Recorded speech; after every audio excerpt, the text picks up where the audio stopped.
فرزند زہرا یہ حالات برے ہیں۔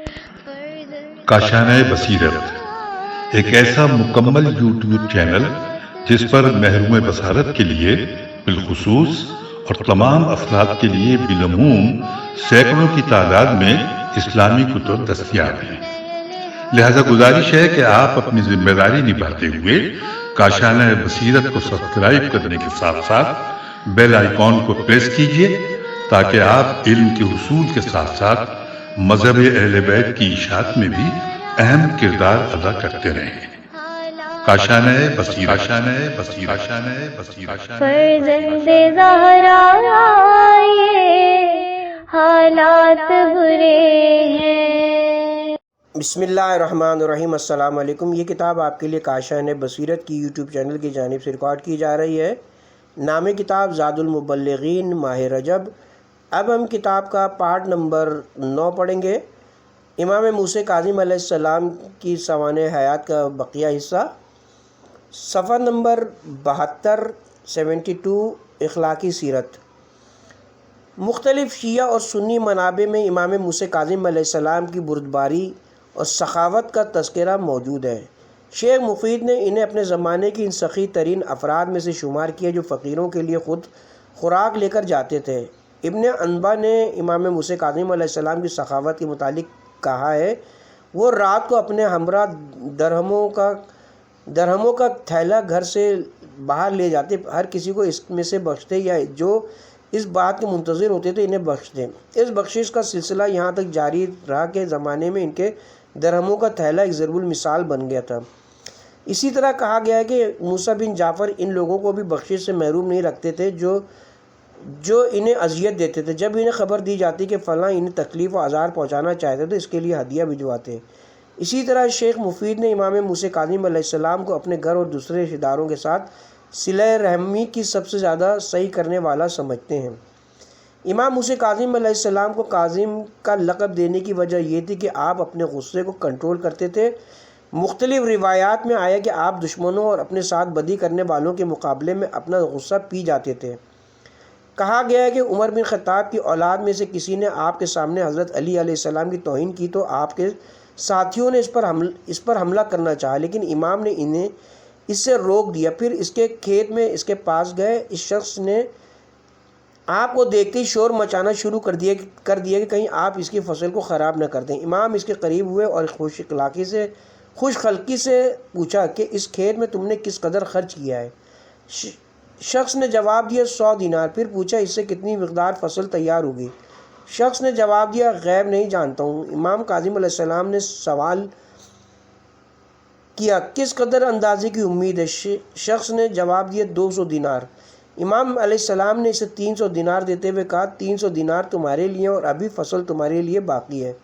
پھر مسجد گئے۔ شخص نے اپنے آپ کو امام سے پہلے مسجد پہنچایا اور امام کو آتے ہوئے دیکھ کر اٹھ کھڑا ہوا اور اس آیت کی بلند آواز میں تلاوت کی، خدا بہتر جانتا ہے کہ اپنی رسالت کو کہاں قرار دے۔ سورہ انعام آیت نمبر 124۔ بشر ہانی نے مشائخ صوفیہ کا مرتبہ حاصل کرنے کے بعد آپ کے کلام اور اخلاق سے متاثر ہو کر توبہ کی۔ سیاسی بصیرت۔ بعض منابع کہتے ہیں کہ امام تعاون نہ کرنے اور مناظروں جیسے ذرائع کے ساتھ خلفائے بنی عباس کی حکومت کے ناجائز ہونے کو بیان کرتے اور اس حکومت کی نسبت لوگوں کے اعتماد کو کم کرنے کی کوشش کرتے۔ درج ذیل مقامات کو نمونے کے طور پر ذکر کیا جاتا ہے۔ نمبر 1، عباسی خلفاء جب اپنی حکومت کو مشروعیت بخشنے کی خاطر اپنی نسبت اور نسب رسول خدا سے جوڑتے اور یہ ظاہر کرتے کہ بنی عباس رسول خدا کے نزدیکی رشتہ داروں میں سے ہیں، جیسا کہ امام اور ہارون کے درمیان ہونے والی گفتگو میں ہوا، تو امام موسیٰ کاظم علیہ السلام آیات مباہلہ سمیت قرآنی آیات سے استفاد کرتے ہوئے حضرت فاطمہ کے ذریعے اپنے نسب کو رسول خدا سے ملا کر ثابت کرتے ہیں۔ نمبر 2، جب مہدی عباسی رد مظالم کر رہا تھا تو آپ نے اس سے فدق کا مطالبہ کیا۔ مہدی نے آپ سے تقاضا کیا کہ آپ فدق کی حدود معین کریں، تو امام نے اس کے ایسے حدود معین کیے کہ جو ان کی حکومت کے برابر تھے۔ نمبر 3، 7ویں، امام اپنے اصحاب کو عباسی حکومت سے تعاون نہ کرنے کی سفارش کرتے، چنانچہ آپ نے صفوان جمال کو منع کیا کہ وہ اپنے اونٹ ہارون کو کرائے پر مت دے۔ اسی دوران ہارون رشید کی حکومت میں وزارت پر فائز علی بن یقطین کو عباسی حکومت میں باقی رہنے کا کہا تاکہ وہ شیعوں کی خدمت کر سکے۔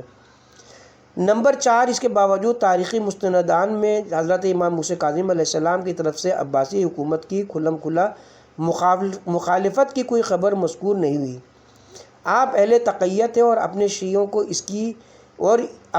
کو اسی کی وصیت کرتے، جیسا کہ آپ نے مہدی عباسی کو اس کی ماں کی وفات پر تسلیت کا خط لکھا۔ روایت کے مطابق جب ہارون نے آپ کو طلب کیا تو آپ نے فرمایا، حاکم کے سامنے تقیہ واجب ہے، لہٰذا میں اس کے سامنے جا رہا ہوں۔ اسی طرح آپ آل ابی طالب کی شادیوں اور نسل کو بچانے کی خاطر ہارون کے ہدایات قبول کرتے، یہاں تک کہ آپ نے علی بن یقطین کو خط لکھا کہ خطرے سے بچاؤ کی خاطر کچھ عرصے کے لیے اہل سنت کے مطابق وضو کیا کرے۔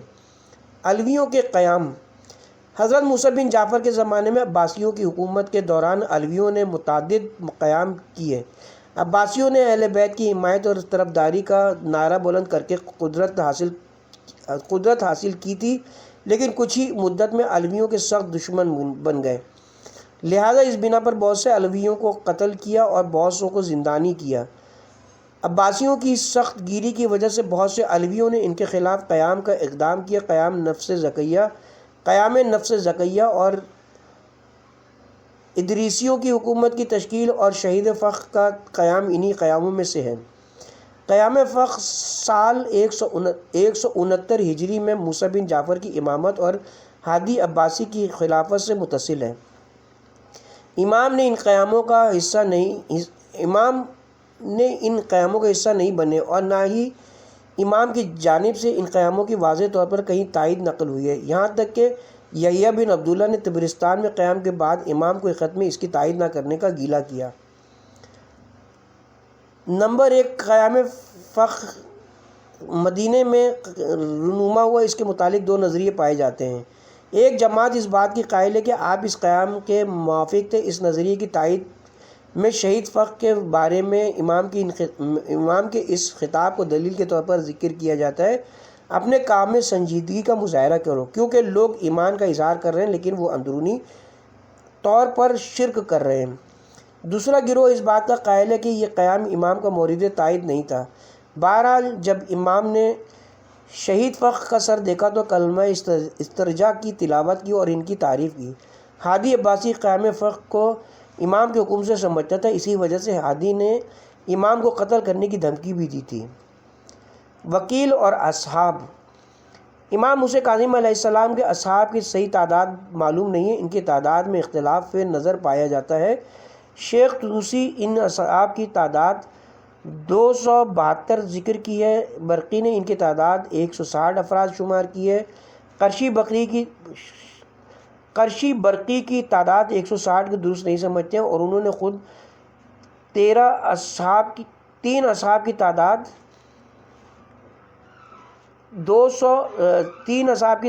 320 ذکر کی ہے۔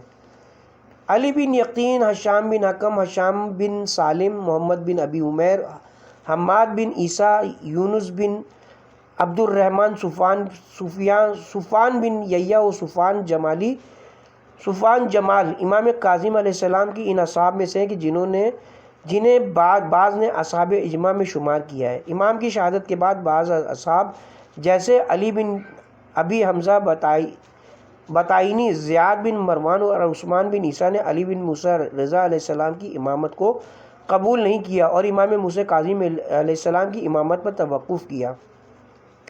یہ گروہ واقفیہ کے نام سے معروف ہوا، البتہ ان میں سے بعض نے دوبارہ امام علی بن موسیٰ رضا کی امامت کو قبول کر لیا۔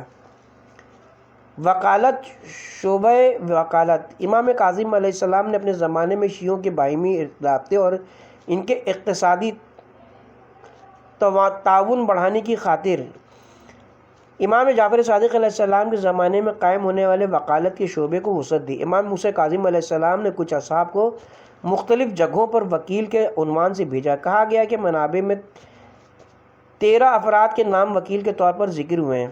بعض منابع کے مطابق کوفہ میں علی بن یقطین اور مفضل بن عمر، بغداد میں عبد الرحمن بن حجاج، قندھار میں زیاد بن مروان، مصر میں عثمان بن عیسیٰ، نیشاپور میں ابراہیم بن سلام اور اہواز میں عبداللہ بن جندب امام کی جانب سے وکیل تھے۔ مختلف روایات کے مطابق شیعہ حضرات اپنا خمس وکلا کے ذریعے امام موسیٰ کاظم علیہ السلام تک پہنچاتے یا خود امام کو دیتے۔ شیخ طوسی نے کچھ وکلا کے واقفی ہونے کا سبب ذکر کرتے ہوئے کہا ہے کہ وہ لوگ اپنے پاس جمع شدہ مال کی محبت میں واقفی ہو گئے۔ علی بن اسماعیل بن جعفر نے ہارون عباسی کو ایک خبر دی جس کی وجہ سے امام موسیٰ کاظم علیہ السلام کو زندان جانا پڑا۔ اس خبر میں آیا ہے کہ اسے شرق و غرب سے بہت زیادہ مال بھجوایا گیا۔ وہ بیت المال اور خزانے کا صاحب تھا کہ جس میں مختلف حجم کے بہت زیادہ سکے پائے گئے۔ شیعوں کے ساتھ ارتباط کی ایک روش خطوط کی تھی جو انہیں فقہی، اعتقادی، وعظ، دعا اور وکلا سے مربوط مسائل کے سلسلے میں لکھے جاتے تھے۔ یہاں تک نقل ہوا ہے کہ آپ زندان سے اپنے اصحاب کو خطوط لکھتے اور ان کے سوالوں کے جواب دیتے تھے۔ اہل سنت کے نزدیک امام کی منزلت۔ اہل سنت شیعوں کے 7ویں امام کا ایک عالم دین کی حیثیت سے احترام کرتے ہیں۔ ان کے بعض جید علماء نے ان کے علم و اخلاق کی تعریف کی، نیز انہوں نے ان کی بردباری، سخاوت، کثرت عبادت اور دیگر اخلاقی خصوصیات کی طرف اشارہ کیا ہے۔ اسی طرح ان کی بردباری اور عبادت کی روایات انہوں نے نقل کی ہیں۔ اہل سنت کے سمعانی جیسے جید علماء آپ کی قبر کی زیارت کے لیے جاتے تھے اور ان سے توسل کرتے تھے۔ علماء اہل سنت میں سے ابو علی خلال نے کہا جب بھی اسے کوئی مشکل پیش آتی وہ آپ کی قبر کی زیارت کے لیے جاتا اور ان سے توسل کرتا یہاں تک کہ اس کی مشکلات برطرف ہو جاتی۔ مقبرہ تفصیلی مضمون حرم کاظمین۔ بغداد کے پاس کاظمین میں امام کاظم علیہ السلام اور امام جواد علیہ السلام کے مقبرے حرم کاظمین کے نام سے مشہور ہیں۔ مسلمانوں اور خاص طور پر شیعوں کے لیے زیارت گاہ کی حیثیت رکھتے ہیں۔ امام رضا علیہ السلام سے منقول روایت کے مطابق امام موسیٰ کاظم علیہ السلام کی زیارت کا ثواب رسول اللہ صلی اللہ علیہ وسلم، حضرت علی علیہ السلام اور امام حسین علیہ السلام کی زیارت کے برابر ہے۔ کتاب شناسی۔ امام کاظم علیہ السلام کے متعلق مختلف زبانوں میں کتابیں، تھیسس اور مقالے لکھے گئے جن کی تعداد 770 کے قریب ہے۔ کتاب نامہ امام کاظم، کتاب شناسی کاظمین اور مقالہ کتاب شناسی امام کاظم میں ان آثار کی معرفی کی گئی ہے۔ اسی طرح فروری 2014 میلادی میں امام کاظم علیہ السلام کا زمانہ اور سیرت کے عنوان سے ایک کانفرنس ایران میں منعقد ہوئی جس کے مقالوں کا مجموعہ بعنوان مجموعہ مقالات ہمایش سیر و امام کاظم علیہ السلام شائع ہوا۔ اسی طرح مسند الامام الکاظم، باب الحوائج امام موسیٰ کاظم اور حیات امام موسیٰ بن جعفر ان آثار میں سے جن میں امام کاظم علیہ السلام کی زندگی کے بارے میں لکھا گیا ہے۔ اس کے ساتھ ہی یہاں پر امام کاظم علیہ السلام کی سوانح کا اختتام ہوتا ہے۔ اس کے ساتھ ہی ہم اب یہاں پہ ابتدا کرتے ہیں وفات محسن اسلام و حامی رسول خدا صلی اللہ علیہ وآلہ وسلم حضرت ابو طالب علیہ السلام سے۔ مقدمہ کتاب رسول خدا صلی اللہ علیہ وسلم کے ذریعے سے جب دین اسلام جزیرۃ العرب میں ظاہر ہوا تو کفار اور مشرقین مکہ نے اس نئے دین کی بھرپور مخالفت کی، کیونکہ انہوں نے اپنے جب اہداف کو خطرے میں دیکھا تو ہر ہیلے و بہانے سے وہ دین اسلام کے چراغ کو خاموش کرنے کے لیے کمر بستہ ہو گئے۔ کفار مکہ نے دین اسلام کی ترقی روکنے کے لیے ہر طرح دھمکی اور لالچ دینے والے حربوں سے استفادہ کیا۔ شہر مکہ کی اس خوف و رعب جیسی صورتحال میں حضرت محمد صلی اللہ علیہ وسلم کے ساتھ رہنا اور ان کا ساتھ دینا یہ کسی جانی خطرے سے کم نہیں تھا، لیکن ان تمام جانی اور مالی خطرات سے بالاتر ہو کر رسول خدا کی حمایت کرنے والوں میں فقط حضرت خدیجہ اور حضرت ابو طالب کا نام لیا جا سکتا ہے کہ جنہوں نے تاریخ اسلام کی گواہی کے مطابق اسلام کے نوپا شجر کی آبیاری کرنے کے لیے کسی بھی قربانی اور فداکاری سے دریغ نہیں کیا۔ اس کے باوجود بھی بعض شیعہ مخالف کتب میں حضرت ابو طالب کے بارے میں بعض ایسے مطالب دیکھے جاتے ہیں کہ جن سے ان مصنفین کی تاریخ اسلام کی اس عظیم شخصیت سے دشمنی اور حسد ظاہر ہوتا ہے۔ بے شک تاریخ اسلام میں حضرت ابو طالب کے مومن و مسلمان ہونے کے بارے میں جو بہت سے دلائل اور شواہد ذکر کیے گئے، اگر مسلمانوں کی کسی من پسند شخصیت کے بارے میں ان دلائل کا فقط ایک حصہ بھی تاریخ کی کتب میں نقل کیا گیا ہوتا تو بلا شک وہ تاریخ اسلام کی سب سے پسندیدہ شخصیت ہوتی، لیکن اس میں کیا راز ہے کہ اتنے محکم و واضح دلائل ہونے کے باوجود بھی آج تک بعض مسلمان حضرت ابو طالب کو کافر قرار دیتے ہیں اور کہتے ہیں کہ ان کے لیے قرآن کی بعض آیات عذاب بھی نازل ہوئی ہیں۔ ایک باریک بین اور بابصیرت انسان آسانی سے یہ بات جان سکتا ہے کہ ان لوگوں کا حضرت ابو طالب علیہ السلام کے بارے میں ایسی باتیں کرنے سے ہدف فقط ان کی اولاد اور خاص طور پر امیر المومنین علی علیہ السلام سے اپنے بغض و کینے کا اظہار کرنا ہے۔ اہل سنت کے بعض مصنفین نے حضرت ابو طالب کو بغیر کسی مشکل کے کافر قرار دینے کے لیے کفر کے دائرے کو وسیع کرتے ہوئے رسول خدا صلی اللہ علیہ وسلم کے والدین کو بھی کافر قرار دیا ہے، یعنی ان کا مقصد اس بات سے یہ ہے کہ جب رسول خدا کے والد حضرت عبداللہ اور والدہ حضرت آمنہ کافر ہو سکتے تو پھر ان کے چچا حضرت ابو طالب کے کافر ہونے میں کیا حرج ہے۔ فریقین کی روایت کی روشنی میں یہ ایک مسلم حقیقت ہے کہ رسول خدا کے بعد حسب و نسب کے لحاظ سے کوئی بھی علی کا ہم پلہ نہیں ہے۔ احمد ابن القاسم ابن ریان کہتا ہے کہ میں نے عبداللہ ابن احمد بن حنبل سے سنا ہے کہ میرے والد نے حدیث سفینہ کو ذکر کیا، جبکہ میں نے اپنے والد احمد ابن حنبل سے صحابہ کی فضیلت کے بارے میں سوال کیا تو اس نے کہا ابو بکر عمر اور عثمان میں نے کہا پس علی ابن ابی طالب کیا؟ میرے والد نے کہا علی رسول خدا کے اہل بیت میں سے ہیں اور صحابہ کو اس کے ساتھ نہیں ملایا جا سکتا۔ ابن الجوزی ابو الفرج عبد الرحمن بن علی بن محمد بن متوفی سن 597 ہجری مناقب الامام احمد جلد نمبر 1 صفحہ نمبر 219 تحقیق عبداللہ بن عبد المحسن ترقی دارالنشر دارالحجر الطبعہ ثانیہ 1409 ہجری۔ اس کے علاوہ کتب تاریخ اور کتب انصاف سے معلوم ہوتا ہے کہ حضرت آدم تک امیر المومنین علیہ السلام حضرت امیر المومنین علی علیہ السلام کے تمام آباء و اجداد موحد اور خدا پرست تھے اور وہ کبھی بھی ناپاک صلب اور رحم قرار نہیں پائے تھے۔ ہر شخص کے عقیدے کو چند طریقوں سے سمجھا جا سکتا ہے۔ نمبر 1 اس شخص کی لکھی گئی علمی کتب سے، نمبر 2 معاشرے میں اس کے کردار و اخلاق سے، نمبر 3 اس کے رشتہ داروں اور دوستوں کے عقیدے سے۔ حضرت ابو طالب علیہ السلام کے عقیدے اور ایمان کو انہی 3 طریقوں سے ثابت کیا جا سکتا ہے۔ آثار علمی حضرت ابو طالب علیہ السلام کے کہے ہوئے اشعار مکمل طور پر ان کے ایمان اور اخلاص پر گواہی دیتے ہیں۔ ان حضرت کے اشعار میں توحید کے عالی مفاہیم کا ذکر کیا گیا ہے۔ شریف و عقل مند افراد جان لیں کہ محمد صلی اللہ علیہ وسلم بھی موسیٰ و عیسیٰ کی طرح پیغمبر ہیں۔ وہ ہمارے لیے ہدایت کو لے کر آئے ہیں، جس طرح کہ موسیٰ، عیسیٰ اور تمام انبیاء خداوند کے حکم سے لوگوں کی ہدایت کرتے اور گناہوں سے منع کرتے ہیں۔ الطبرسی ابی منصور احمد بن علی بن ابی طالب متوفی 548 ہجری الاحتجاج نمبر 1 صفحہ نمبر 233 تحقیق تعلیق و ملاحظات السید محمد باقر الخراسان ناشر دارالنعمان۔ بزرگان قریش گمان کرتے ہیں کہ وہ محمد کو قابو میں ملا کر قتل کر دیں گے، حالانکہ ان کی یہ ساری خواہشات ایک سونے والے شخص کی پریشان خواب کی طرح ہیں۔ وہ پیغمبر ہے، خدا کی طرف سے اس پر وحی نازل ہوتی ہے اور جو اس بات کو قبول نہ کرے تو اس کو پشیمانی کے سوا کچھ حاصل نہیں ہوگا۔ اے میرے بھائی کے بیٹے، ہرگز قریش کا ہاتھ تم تک نہیں پہنچ سکتا میں جب تک زندہ ہوں۔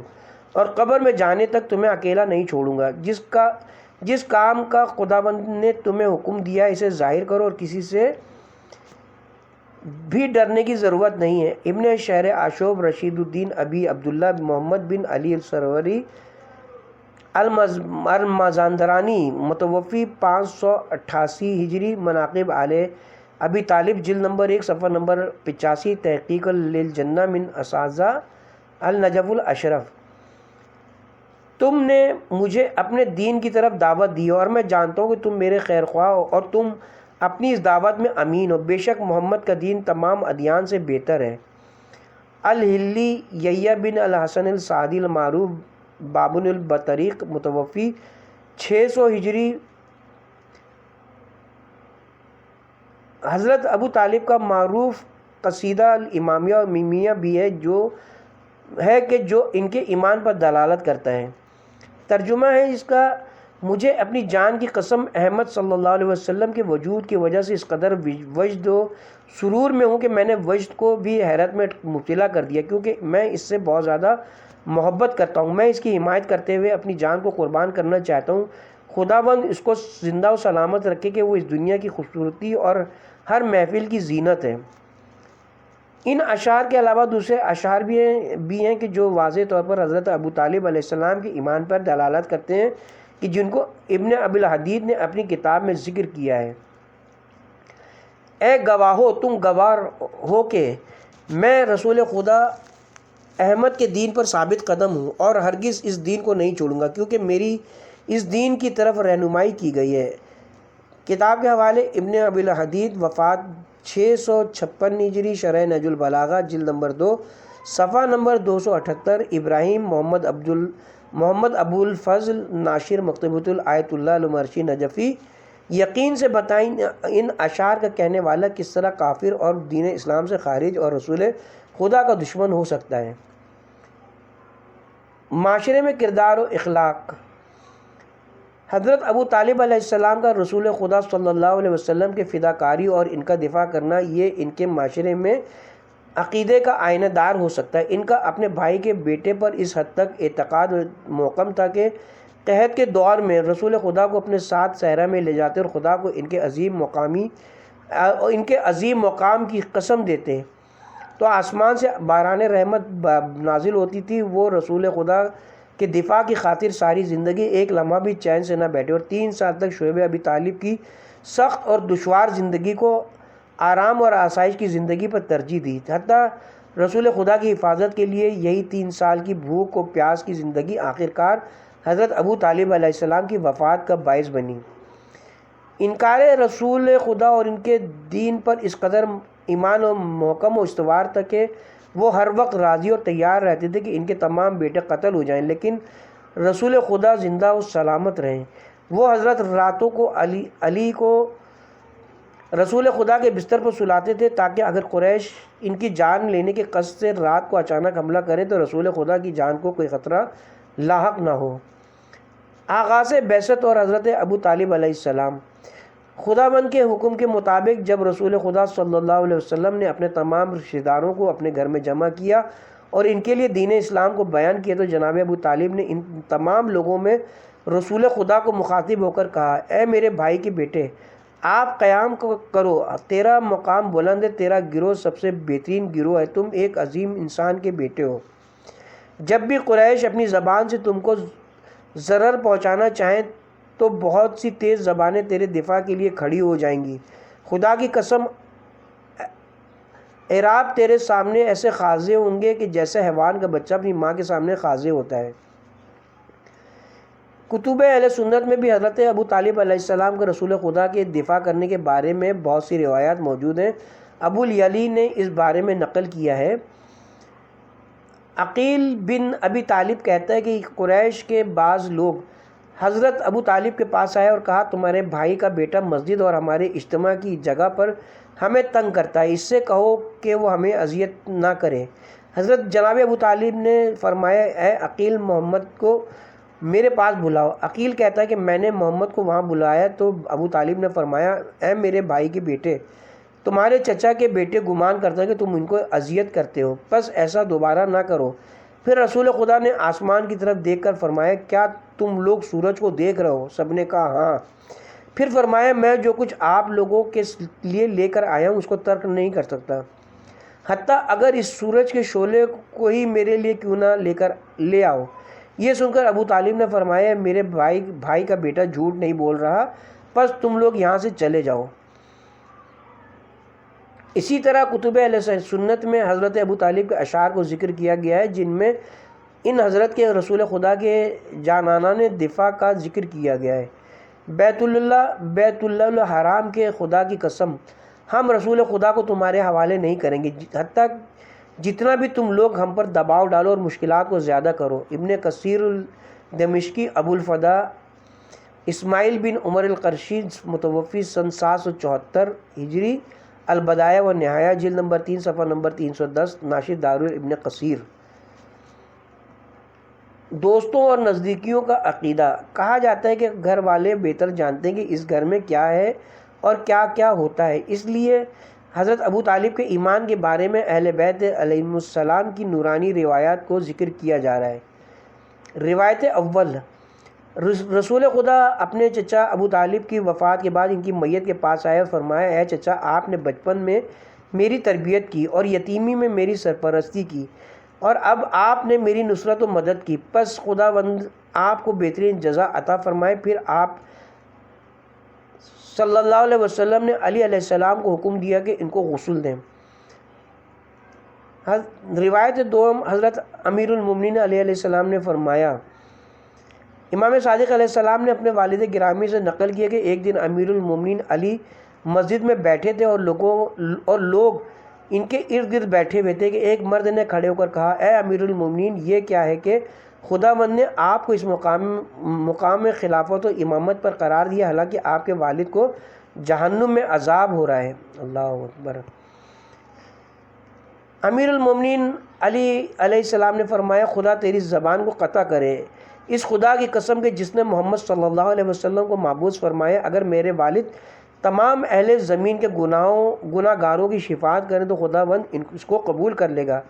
یہ کیسے ہو سکتا ہے کہ میرے والد آتش جہنم میں ہوں حالانکہ ان کا بیٹا جنت اور جہنم کو تقسیم کرنے والا ہے؟ مجھے اس خدا کی قسم ہے کہ جس نے محمد کو پیغمبری کے لیے معبود فرمایا ہے، بے شک قیامت والے دن میرے والد کا نور سوائے پنجتن کے انوار خمسہ، نور محمد، نور علی، نور فاطمہ، نور حسن، نور حسین علیہ السلام کے تمام انوار کو خاموش اور بے اثر کر دے گا، کیونکہ ان ابو طالب کا نور ہمارے نور سے ہے کہ جس نور کو خداوند نے حضرت آدم کی خلقت سے بھی 2000 پہلے خلق کیا تھا۔ حضرت امام جعفر صادق علیہ السلام نے فرمایا ہے کہ اگر ابو طالب کے ایمان کو ترازو کے ایک پلڑے میں اور دوسرے انسانوں کے ایمان کو دوسرے پلڑے میں رکھا جائے تو ابو طالب کا ایمان ان لوگوں کے ایمان سے وزنی دکھائی دے گا۔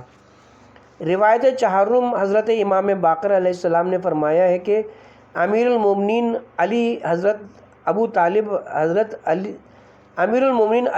ابو طالب کی زندگی میں ہی حکم دیا کرتے تھے کہ ان کی طرف سے حج انجام دیا جائے۔ کتاب کا حوالہ المجلسی محمد باقر متوفی 1111 ہجری، بحر الانوار، جامع الدرر، اخبار الائمۃ الاطہار، جلد نمبر 35 صفحہ نمبر 112، تحقیق محمد باقر البہبودی، ناشر مؤسسہ الوفا، بیروت، لبنان۔ اس کے ساتھ ہی اب ہم یہاں پہ کتاب کے پارٹ نمبر 9 کا اختتام کرتے ہیں، اور یہ حضرت ابو طالب علیہ السلام کے سوانے کا سلسلہ بھی جاری ہے، اور روایت نمبر 5 سے کتاب کے پارٹ نمبر 10 کا آغاز کریں گے۔